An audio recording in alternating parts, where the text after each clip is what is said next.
Good morning, সবাই কেমন আছো? অ্যাকচুয়ালি আমার শরীর খারাপ ছিল, যার জন্য আমি ভিডিওটা দিতে পারিনি। তো অলরেডি দেখো এখানে যে ভিডিওটা দিয়েছি, কিছু আমার ঠাকুরের ছবি দিয়েছিলাম এবং নিজের একটা ছবি ছেড়েছি, দেখলে।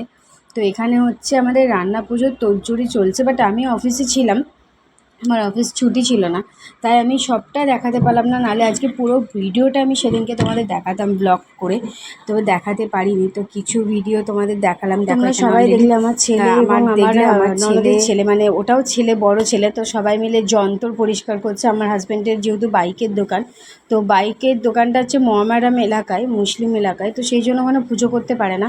তো সমস্ত কিছু যন্ত্র নিয়ে এসে বাড়িতে পরিষ্কার করে পুজো করে।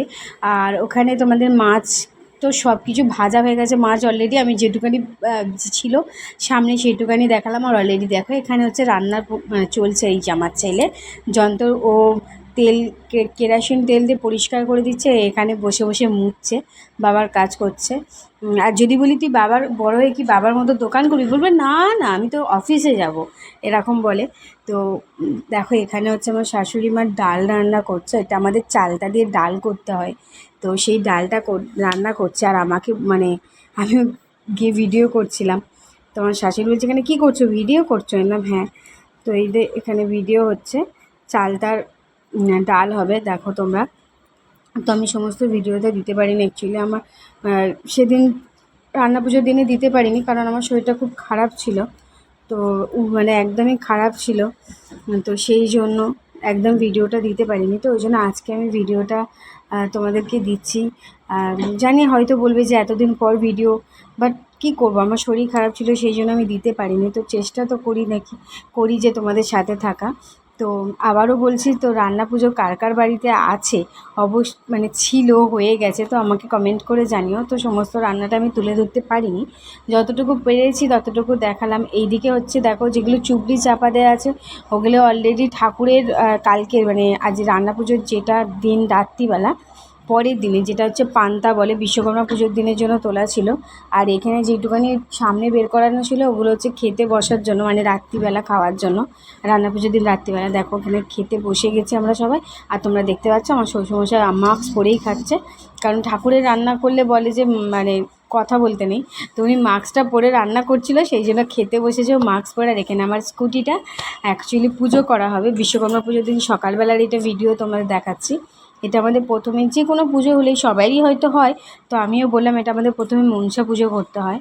তো মনসা পুজো করার জন্য ব্রাহ্মণ ঠাকুর এসে গেছে। তখন আমি নাইটি পরে ঘোরাঘুরি করছিলাম, কারণ আমি সকাল থেকে, আমি তো রান্না পুজোর দিন থাকতে পারিনি, তো সেই জন্য বিশ্বকর্মা পুজোর দিন সকালবেলা প্রচণ্ড আরে কাজ ছিল। ফল টল কাটা থেকে শুরু করে সমস্ত কিছু আমি করে দিয়েছি।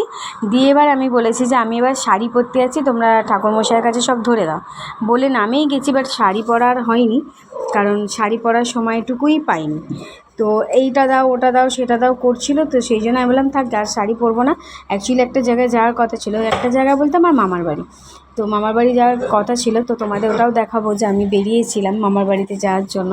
তো সেই জন্য আমি আর শাড়িটা পরলাম না, আবার শাড়ি পরে চেঞ্জ করবো, আবার শাড়ি পরবো, সেই গোছাতে হবে, এ করতে হবে। একটু কুড়ে টাইপের আছি, খাটতে খুব কম ভালোবাসি, তো সেই জন্য আর শাড়ি চেঞ্জ করলাম না, নাইটি পরেই এই দিক ওই দিক করছিলাম। তো দেখো এটা আমাদের মনসা পুজো হচ্ছে। একটু ভিডিওটা একটু বড়ই হয়ে গেল, তো কী আর করবো, বড় তো হবেই।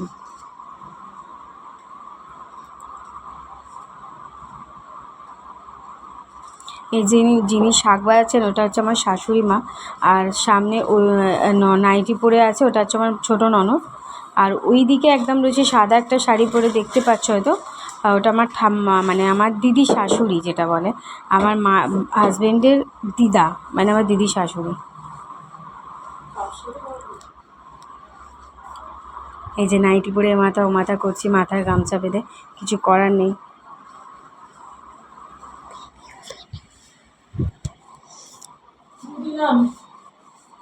আর এখন যে আমি ভিডিওটা ছাড়ছি, সেইটা আমি একদমই টাইম পাইনি, একদম অফিসে বসে বসে ভিডিও ছাড়ছি, তো সময় পাইনি বলে ওই জন্য।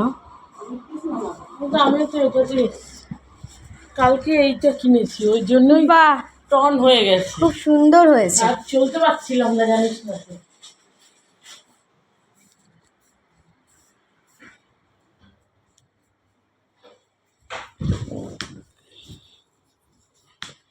আর আজকে অফিসে এসে একটা বড় কদবেল কিনে নিয়ে এসে 30 টাকা দাম নিয়ে এসে সবাই মিলে একটু পরে তো ব্রেকফাস্ট করে নেওয়ার পর একটু পরে কাজ করতে করতে শুরু করে দেবো। কদবেল মাখবো, কাঁচা লঙ্কা এনেছি, নুন এনেছি, সমস্ত কিছু তোমার লেবু পাতা সমস্ত কিছু এনেছি।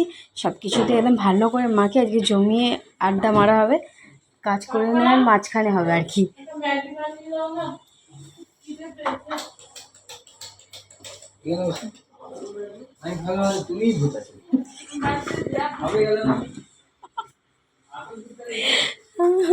আমি ভূত, তাই তো?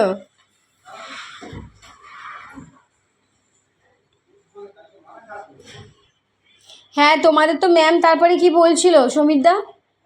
ম্যাম কি বলছিল তারপরে?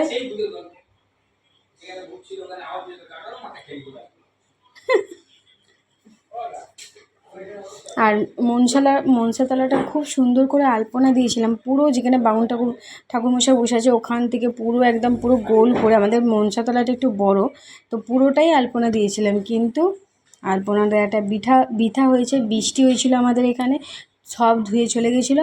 লাস্টে মা বললো যে কিছু করার নেই, একটু তো দিতেই হবে। লাস্টে ওই যে ওখানে একটুখানি দিয়েছি, দিয়ে আর ওই একটুখানি দেয়া আছে, আর পুরোটাই দেখা মানে যে পুরোটা করেছিলাম সেটার হলো না। এই যে শিব ঠাকুরটার মাথায় ঠাকুরমশাই ফুল দিচ্ছে দেখো, এই শিব ঠাকুরটা আমি তারাপীঠ থেকে কিনে নিয়েছিলাম। আমার খুব শখ ছিল একটা শিব ঠাকুর আনবো, তো সেই শিব ঠাকুরটা আমি তারাপীঠ থেকেই কিনে নিয়ে এসেছিলাম।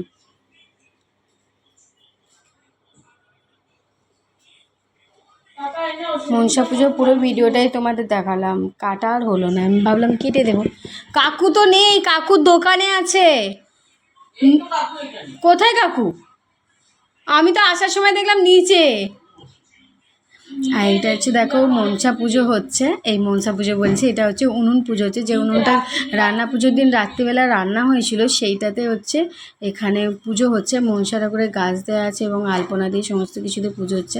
আর চলে এসেছি দেখো, এটা বিশ্বকর্মা পুজো, তো আমাদের এখানে বিশ্বকর্মা পুজোটাও হচ্ছিলো।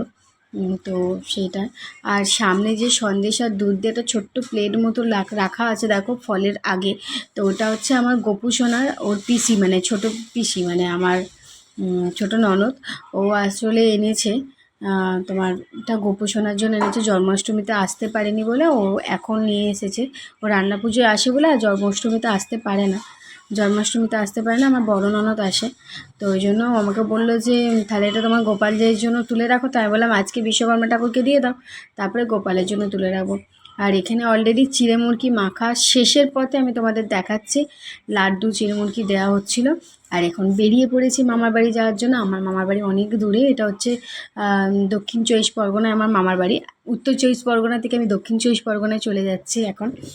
তো তোমাদের দেখিয়ে দিলাম যে আমি মামার বাড়ি যাচ্ছি সেটা। আর বাড়ি থেকে বেরোনোর সময় তোমাদের সাথে শেয়ার করতে পারিনি, কারণ খুব তাড়াহুড়ো করছিলাম, 11:30 বেজে গেছে সমস্ত কিছু কাজকর্ম সেরে যাওয়ার জন্য, তো দেখাতে পারিনি বলে এখন দেখালাম। আর দেখো এখানে বান ডেকেছে, তো নদীরটা দেখো, বান ডাকার কারণে নদীর জলটা কি কাণ্ড হচ্ছে, আরও জোরে জোরে হচ্ছিলো। যখন জোরে জোরে হচ্ছিলো তখন আমি ব্যাগ থেকে ফোন বের করে ভিডিও করতে করতে অলরেডি আমার হয়ে গেছে, মানে বিশাল জোরে জোরে ঢেউ খাচ্ছিল। আর ওই যে নৌকাটা দেখলে, ওই নৌকাটা যেন মনে হচ্ছিলো এক্ষুনি ডুবে যাবে এমন করছিল। বান ডাকা বলে না, বান ডেকেছিল। সেই সময়তেই আমরা যাচ্ছিলাম, আর অনেকটা নিচুতে জলটা থাকে, কতটা উঁচুতে উঠে এসেছে। অ্যাকচুয়ালি আমরা লঞ্চ ঘাটের কাছে এসে গেছিলাম, তো এবার চলে এলাম মামার বাড়ি। দেখো এসে ড্রেস চেঞ্জ করা হয়ে গেছে, এসে খেতে বসে গেছি। মামি বড় একটা মাছের মাথা দিচ্ছে। আর এই জিনিসটা যেটা তোমাদের দেখালাম, এইটা হচ্ছে খুব স্পেশাল মামার বাড়ি। এটা খাওয়ার জন্য আনন্দ নাড়ু খাওয়ার জন্য, পিঠে খাওয়ার জন্য আমরা মামার বাড়ি যাই। এইটা হচ্ছে তোমার খোলা চচ্চড়ি, জানি না কার কার বাড়িতে হয়, ইলিশ মাছের মাথা দিয়ে, তারপরে বিভিন্ন ধরনের যে খোলা দিয়ে মানে সবজি দিয়ে যে রান্না পুজোয় হয়, সেই সবজির খোলাগুলো দিয়ে মানে এটা রান্না পুজোতে করে, খোলা চচ্চড়ি বলি আমরা। হেভি খেতে লাগে। আর এখানে বসে পড়েছে আমার মেশো, সামনেরটা, পাশেরটা বোন, মাসির মেয়ে, তারপর দাদু, তারপরে হচ্ছে আমার মাসির। চলো টাটা, বাই বাই।